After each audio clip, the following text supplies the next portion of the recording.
하나님, 이 시간 우리가 오직 주님만을 의지하며 주님만을 바라봅니다.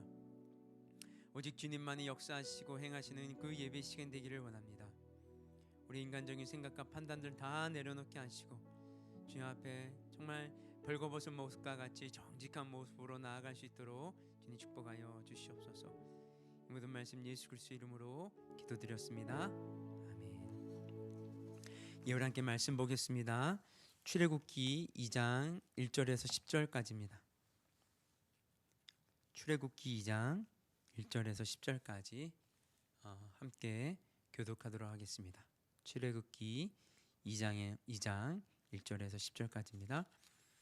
레위 가족 중 한 사람이 가서 레위 여자에게 장가들어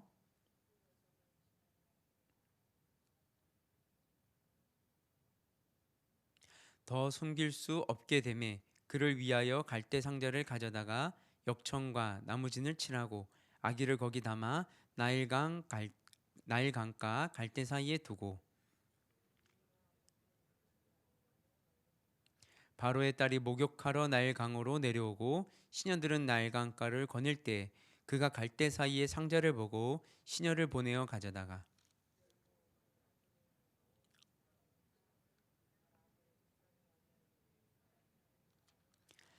그의 누이가 바로의 딸에게 이르되 내가 가서 당신을 위하여 히브리 여인 중에서 유모를 불러다가 이 아이에게 젖을 먹이게 하리이까.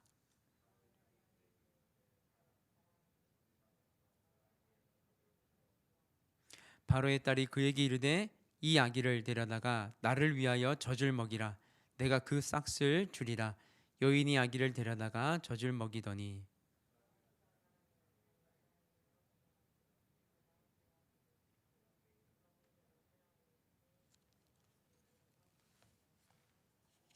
아멘. 창세기가 기록되고 있는 이 인류의 역사는 죄와 죽음의 역사였습니다. 인간이 죄를 짓고 그 결과로 인해 사망에 이르게 됨을 보여집니다. 그래서 창세기의 마지막은 요셉의 죽음으로 맞춰지고 있습니다. 이 죄로 말미암아 죽음에 이르게 된 인류에게 출애굽기는 비로소 소망과 희망의 메시지를 던져주고 있습니다. 그것이 바로 출애굽기에서 펼쳐지고 있는 하나님이 이루어가시는 구원의 역사입니다. 하지만 지난 시간에도 살펴보았듯이 이 구원 사역은 결코 순탄하지 않았습니다. 하나님의 축복하심으로 이스라엘 백성들이 번성하자 바로 왕은 국고성을 짓는 중한 노동으로 더 이상 이스라엘 자손의 수가 늘어나지 못하도록 했습니다. 그러나 그걸로 안 되니까 어떻게 합니까? 산파들에게 명해서 남자아이가 태어나면 죽이라고 명했습니다. 하지만 산파들은 하나님을 두려워하므로 바로왕의 명령을 어기고 남자아이들을 살려줍니다. 그러자 이 바로왕은 이제 대놓고 남자아이들을 나일강에 던져 죽이라고 명령합니다. 그것이 출애굽기 1장의 마지막 내용이었습니다. 사실 1장에서 바로왕은 이스라엘 자손들의 숫자를 줄이기 위해 갖은 수를 다 쓰고 있었습니다. 온갖 고역으로 힘들게 했습니다. 산파들을 불러 남자아이들이 태어나면 죽이라고 했습니다. 하지만 산파들은 하나님을 두려워하므로 바로의 명령을 따르지 않았습니다. 그러자 바로왕은 더 이상 참지 못하고 공개적으로 남자아이들이 태어나면 나일강에 던져 죽이라고 명령합니다. 이 장면은 이스라엘 자손을 번성케 하는 하나님의 뜻과 이스라엘 자손을 죽이고자 하는 바로의 뜻이 강력하게 부딪히고 있는 장면입니다. 이러한 극심한 대결의 한복판에서 하나님 도대체 어떻게 당신의 역사를 이루어 가실까? 오늘 우리는 하나님께서 하나님의 일을 성취해 가실 때 사용하는 그 방법이 무엇인지 발견할 수 있습니다.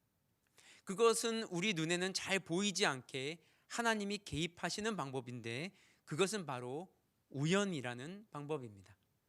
자, 그러면 모세가 태어나고 목숨을 구하는 장면 속에서 우연이라는 방법이 어떻게 작동되고 어떤 일들을 이루어가는지 한번 살펴보도록 하겠습니다. 1절을 보시면요, 레위 가족 중 한 사람이 가서 레위 여자에게 장가들어라고 되어 있습니다. 1장과는 너무도 다른 분위기로 2장이 시작되고 있습니다. 레위 족속의 남자와 여자가 결혼하는 장면입니다.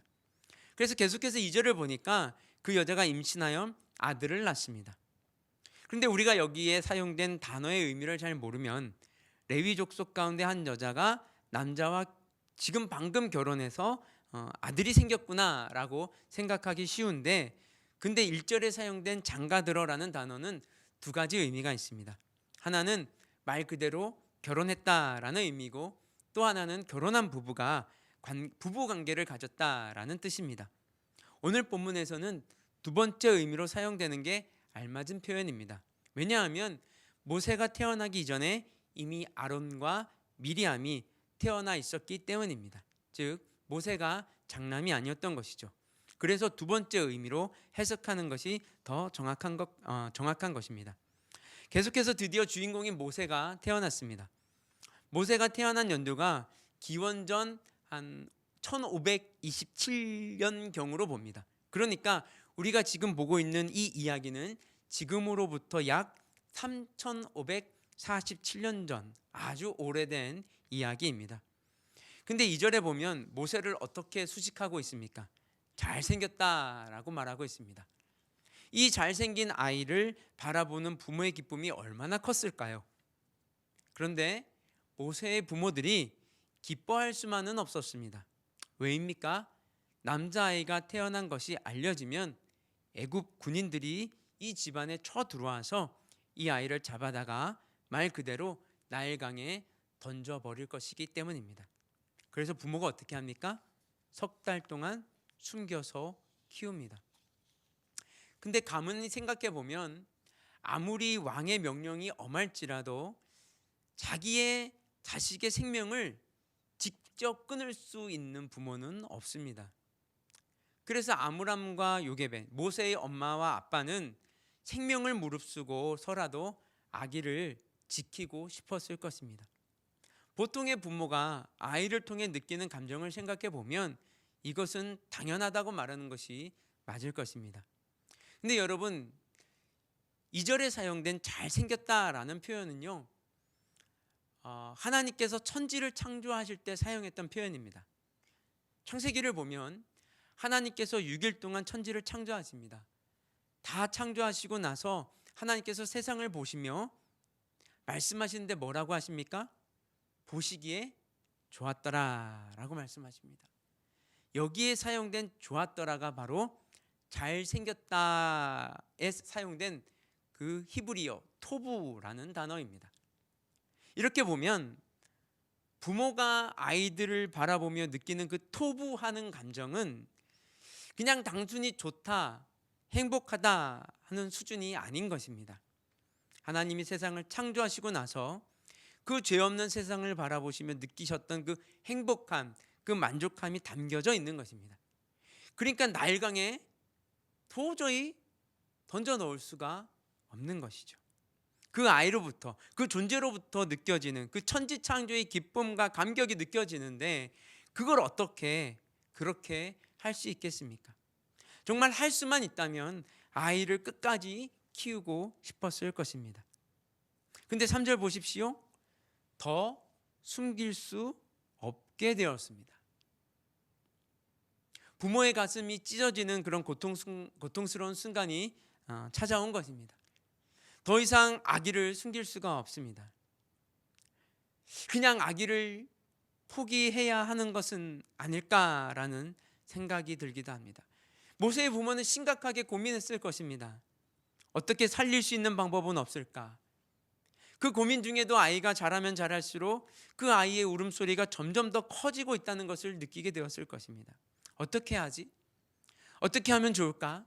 어떻게 하면 아이를 살릴 수 있을까? 밤새도록 고민했을 것입니다. 그렇게 고민하다가 한 가지 방법이 생각났습니다. 여러분 다시 3절을 보십시오. 더 숨길 수 없게 되매 그를 위하여 갈대 상자를 가져다가 역청과 나무진을 친하고 아기를 거기 담아 나일강가 갈대 사이에 두고. 여기에 나오는 갈대는 그 길이가 3에서 4m 정도 되는 굉장히 긴 억새풀과 비슷한 풀입니다. 우리나라의 갈대보다 그 광성이 훨씬 세다고 합니다. 이 갈대를 가지고 나무 상자를 만듭니다. 그리고 역청과 나무진을 바릅니다. 방수 처리를 하는 것이죠. 그리고 나서 아이를 갈대 상자에 담습니다. 그리고 그 강에다가 상자를 띄워 보냅니다. 또 혹시나 아이가 어떻게 되는지 보기 위해서 4절에 보시면 그의 누이 미리암이 서서 지켜보고 있었습니다. 여러분, 모세의 부모는 아이를 쉽게 포기할 수 없었습니다. 그렇다고 계속해서 데리고 있을 수도 없었습니다. 그래서 선택한 방법이 바로 이 방법입니다. 그러니까 일단 이들은 포기하지 않았습니다. 그렇지 않습니까? 그렇다고 이 방법이 반드시 아이를 살릴 수 있다고 볼 수는 없습니다. 아무리 갈대 상자가 이 방수 처리가 잘 돼 있다 하더라도 결국엔 누가 건져내지 않으면 이 아이는 이 상자 안에서 굶어 죽게 될 것입니다. 어떻게 보면 이 방법은 포기하지는 않았지만 그렇다고 반드시 아이를 살릴 수 있다고 말할 수 있는 방법은 아닙니다. 그렇다면 이 방법은요, 불가항력적인 상황 속에서 나온 궁여지책이며 동시에 정말 운때가 맞아야 하는 방법입니다. 운때가 맞아야 아이를 살릴 수 있는 방법입니다. 정말 그야말로 운이 좋아야 이 아이는 살 수 있습니다. 어쨌든 이 아이의 부모는 갈대 상자를 만듭니다. 그리고 역청과 나무진을 상자에 바릅니다. 그리고 거기에 아이를 담습니다. 그리고 그 상자를 나일 강가 갈대 사이에 둡니다. 그리고 아이의 누이인 미리암이 어떻게 되는지 보려고 멀찌감치 떨어져서 바라보고 있습니다. 근데 어떤 일이 일어나는지 한번 보십시오. 이제부터 살펴볼 5절부터 10절까지를 보시면 우연이라는 것이 계속해서 반복되고 있는 것을 볼 수 있습니다. 5절에 보면 바로의 딸이 나일 강으로 내려와서 목욕을 하고 있었습니다. 근데 여러분, 이것은 공주로서 바로의 딸로서 행해지는 일상적인 활동이 아니었습니다. 당시 이집트는 최고의 문명을 구가했던 나라였습니다.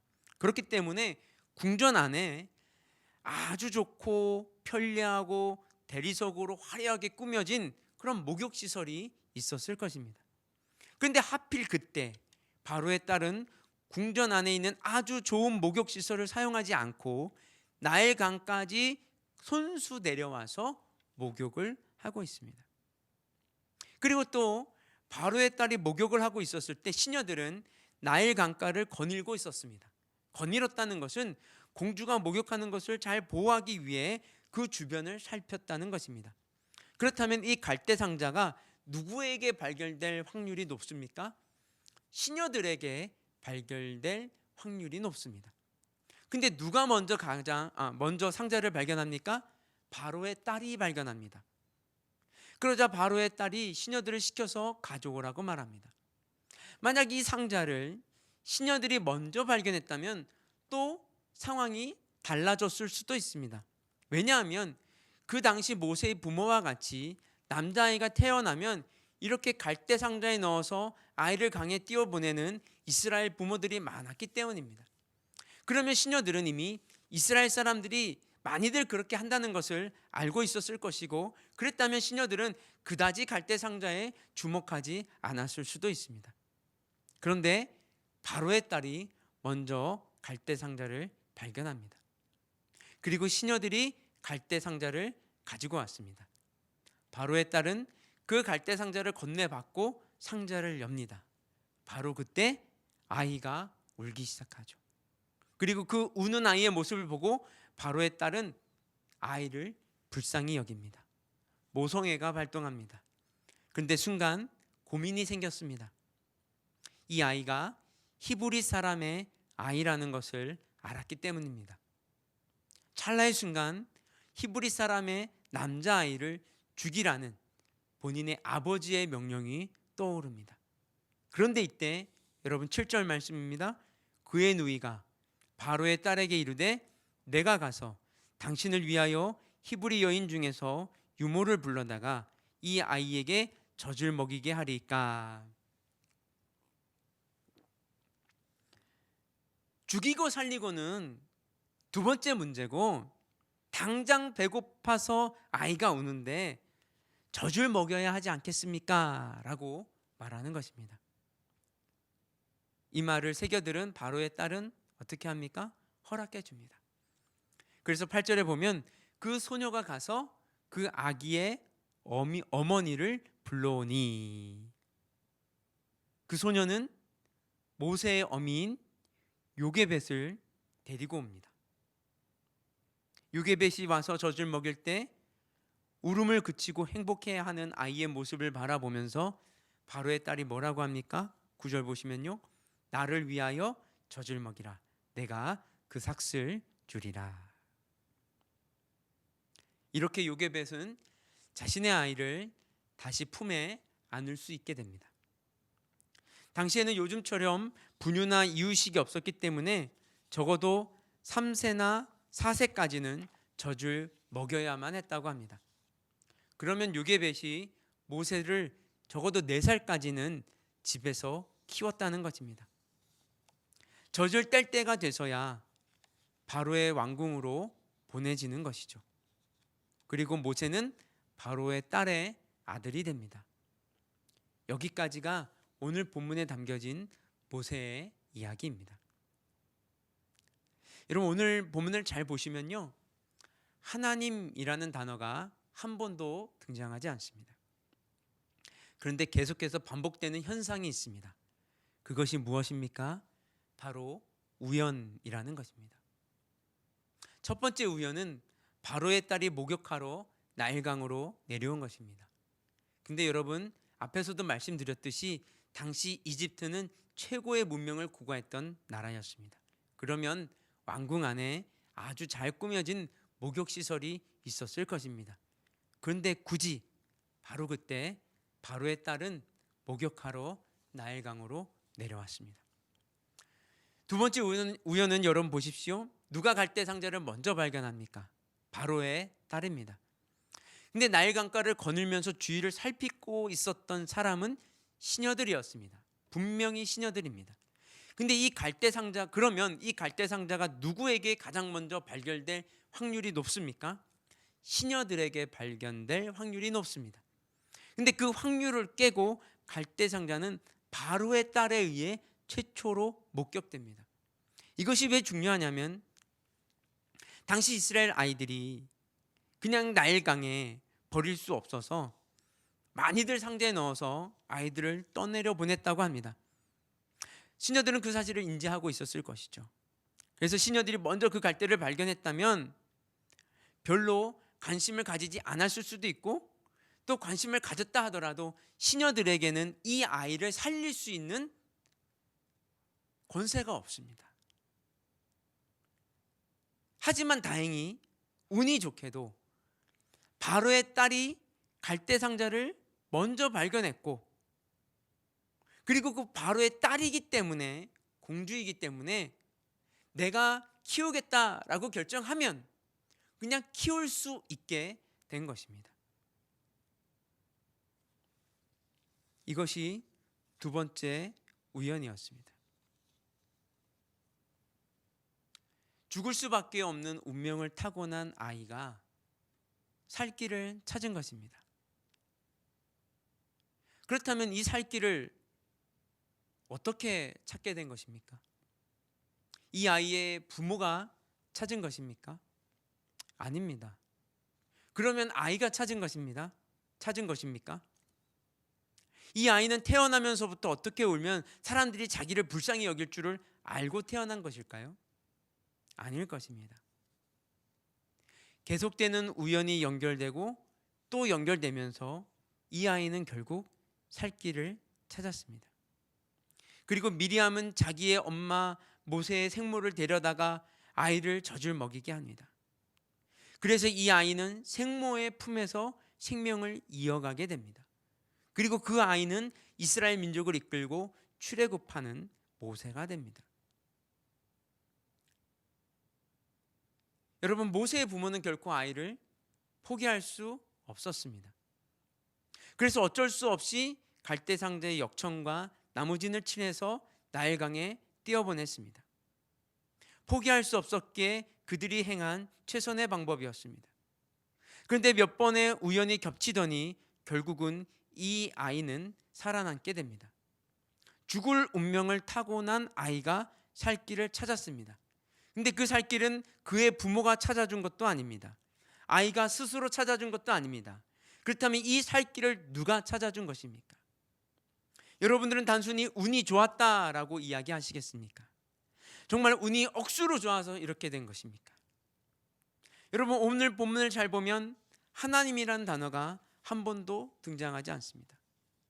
그렇다고 이 이야기 속에 하나님은 등장하지 않고 있는 것입니까? 여러분, 우리가 살다 보면 잘 되는 일보다 잘 안 되는 일이 더 많습니다. 애를 쓰지만, 노력하지만 도대체 안 되는 일이 훨씬 더 많은 것이 사실입니다. 그러다가 어쩌다가, 정말 어쩌다가 한 번씩 내 뜻이, 내 소원이 이루어지기도 합니다. 사실 어떻게 보면 우리 인생은 우리가 어찌할 수 없는 부분이 더 많습니다. 그렇게 솔직히 우리가 할 수 있는 것은 최선을 다하는 것뿐입니다. 있는 자리에서 내가 할 수 있는 모든 것을 다하는 것입니다. 모세의 부모가 했던 것처럼 말입니다. 그들은 그의 처지와 상황 속에서 할 수 있는 것을 다 했습니다. 비록 그 방법이 아이를 분명히 살릴 수 있는 방법이 아니다 하더라도 말입니다. 그런데 하나님은 어떻게 하십니까? 하나님의 뜻을 이루어 가십니다. 그리고 하나님이 그의 뜻을 이루어 가시는 모습은 우리 눈에는 우연처럼 보입니다. 우연히 하필 그때 바로의 딸이 나일강에 내려와 목욕을 합니다. 집에 좋은 목욕탕이 있음에도 말입니다. 또 정황상 시녀들이 갈대 상자를 먼저 발견해야 함에도 불구하고 바로의 딸이 먼저 갈대 상자를 발견합니다. 또 히브리 인의 아이다라는 것을 알고 있음에도 불구하고 우는 아이를 보니 불쌍한 마음이 들어 그 아이를 살릴 방법을 찾습니다. 젖을 먹일 사람을 구해오라고 하는 것이죠. 우연히 하필 그때 이 모든 것이 우연처럼 이루어졌습니다. 저는 이 말씀을 묵상하면서 제 인생을 잠시 돌아봤습니다. 그랬더니 제 인생도 참 마찬가지였다라는 것을 발견하게 되었습니다. 저는 제가 김해 인제대학교에 가겠다고 계획했던 적이 없습니다. 제가 원하던 학교가 아니었습니다. 하지만 어쩔 수 없었습니다. 그래서 그 학교를 다니며 저는 어떻게 해서든지 그곳을 탈출하려고 했습니다. 재수를 할까? 편입을 할까? 그러다가 기숙사 체육대회 날인데 축구를 하다가 그만 다리가 부러졌습니다. 마치 하나님께서 가긴 너가 어딜 가? 가만히 있어. 그러면서 다리를 부러뜨리신 것 같았습니다.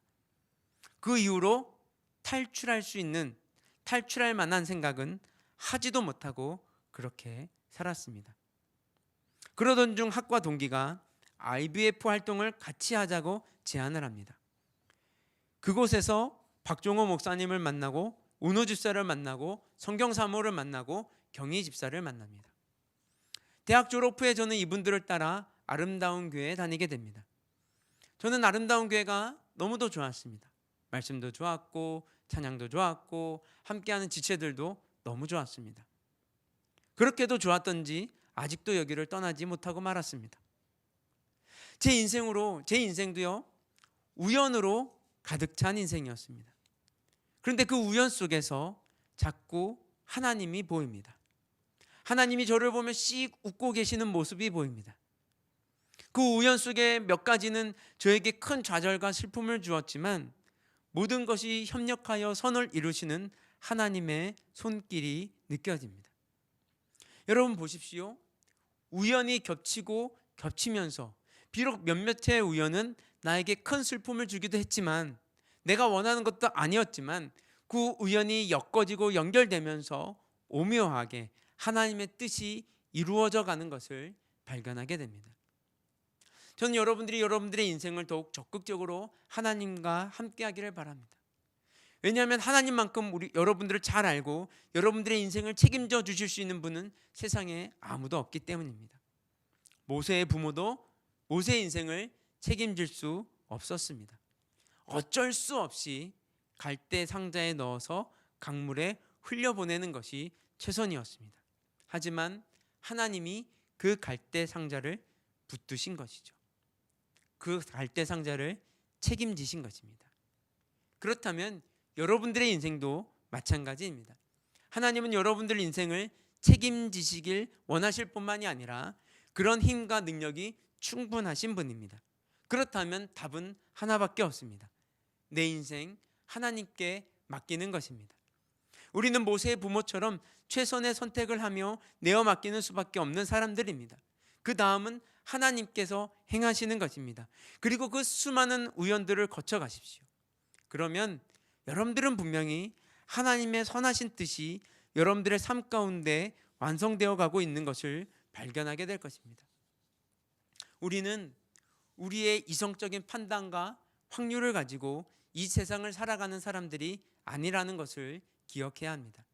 우리에게는 그것을 뛰어넘는 전지전능하신 하나님이 계십니다.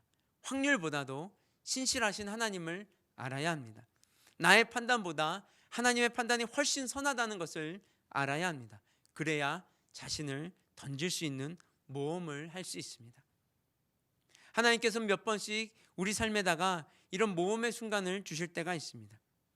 그런데 그때가 정말 우리가 하나님을 깊이 경험할 수 있는 축복의 순간이라는 것을 기억했으면 좋겠습니다.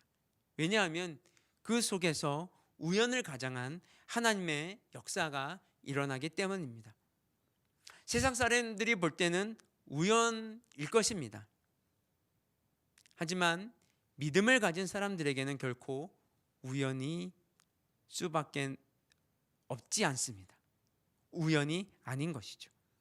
하나님의 강력한 개입을 인정할 수밖에 없습니다. 하나님이 우리 인생을 주도하시고 휴머라 가시는 것들을 우리는 반드시 보게 될 것입니다. 바로 그 우연 속에서 말입니다. 여러분, 암흑의 때 살육의 현장 속에서 모세의 부모는 모세를 살릴 수 없었습니다. 모세 또한 자신의 살 길을 찾을 수 없었습니다. 하지만 그는 살아났습니다. 죽을 운명을 가지고 태어났지만 그는 살았습니다. 그리고 젖을 뗄 때까지 그는 친모의 젖을 먹으며 자랐습니다. 여러분, 우리의 현실을 볼 때는 너무나 암울합니다. 마치 이스라엘 백성들이 끊임없이 짓눌리고 억압당하며 탈진하고 있는 상황처럼 오늘날 한국교회와 성도들의 상황도 결코 밝다고 말할 수 없습니다. 정말 쉽지 않은 상황입니다. 하지만 모세를 살리신 하나님께서 우리도 살리실 것이라는 믿음이 있습니다. 그래서 희망을 가질 만합니다. 우리가 올해를 마무리하면서 그리고 새해를 준비하면서 이 우연을 가장한 하나님의 역사를 더욱 기대하고 사모하는 믿음의 사람들로 준비되어지기를 주님의 이름으로 축복합니다. 함께 기도하겠습니다.